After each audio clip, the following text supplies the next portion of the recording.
Not advisable on a military exercise, but this is a Forces rally driver pushing his Land Rover to the limit. 4 Land Rovers from the Armed Forces team joined 100 other cars heading north for the 6 special stages that make up the Trackrod Yorkshire Rally, centred on the town of Filey but based around Dalby Forest.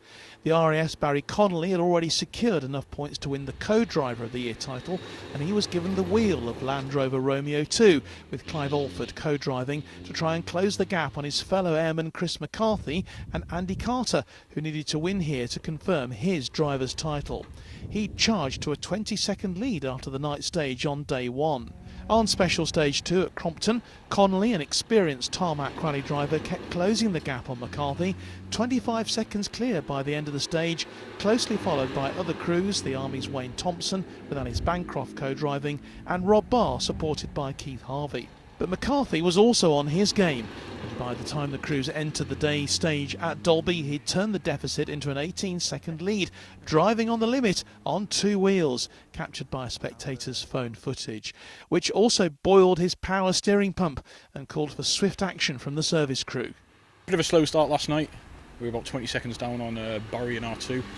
But now we're 2 stages from the end and we're 18 seconds up on him, which is pretty good. Surfaces definitely improved today. I think all the cars that go through in ahead of us brush off the loose stuff off the top, which definitely helps. Unfortunately, we have a bit of a snag with our power steering pump at the minute.